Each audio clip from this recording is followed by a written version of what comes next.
Hello everyone, this is Mark Builds It with the Creator Driven Community. I wanted to talk about consensus today and how that ties into both the environmental concerns of blockchain as well as the security of blockchains.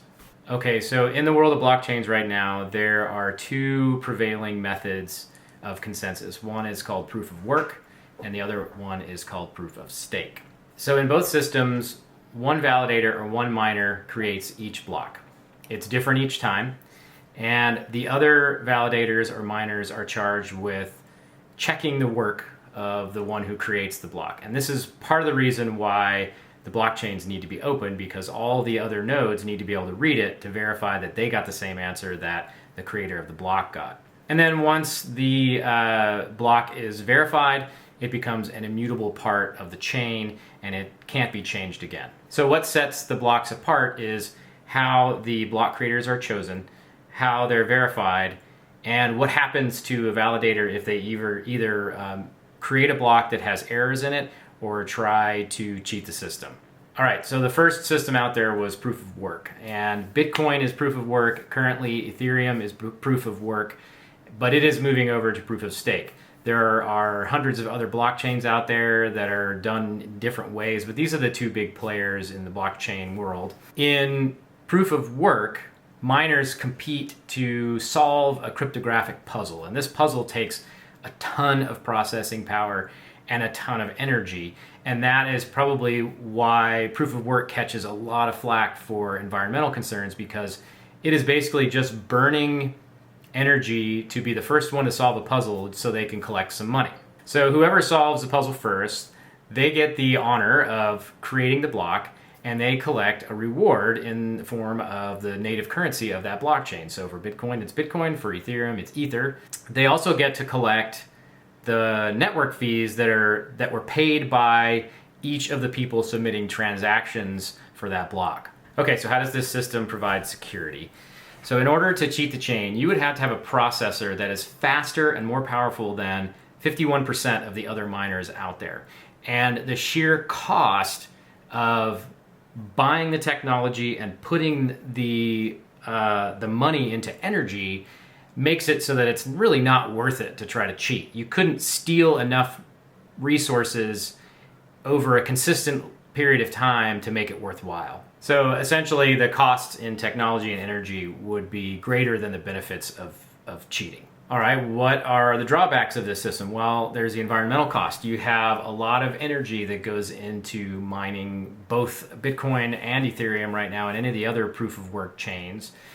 And you also have an enormous technology cost. The miners of these systems are buying up processors in order to be able to win blocks and generate revenues. So there is a cost that's being paid by the wider community in order to keep these systems running. And then you have the fact that it's not very democratic, because the cost to be a miner these days is pretty significant. The entry cost is huge to get the technology up and running. You have to be connected to a consistent source of good power. So it's not something that everybody in the world can do. Okay, let's talk about proof of stake. And the newer blockchains, almost all the newer blockchains are being set up as proof of stake. And Ethereum is supposed to be on proof of stake by the end of this year, which is 2022. So proof of stake has validators instead of miners. And the term staking comes from the fact that each validator has to lock up a significant amount of currency in order to qualify as a validator. In the case of ETH, it's 32 Ether, which right now is something like $95,000. So it's quite a bit of money. So a validator is chosen at random to create the new block, and then another subset of validators is chosen to check that node's work, to make sure that the block they created is correct, and then they attest to the validity of that block. The validator is paid in currency, in Ether in the case of Ethereum, and the people who are checking the work are also rewarded with block fees.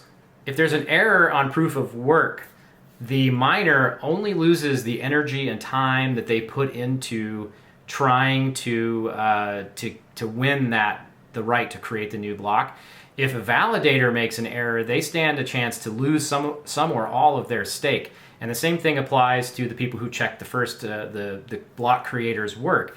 If they aren't online when they're supposed to be doing their validating, so they fail to do their job, they can lose some of their stake.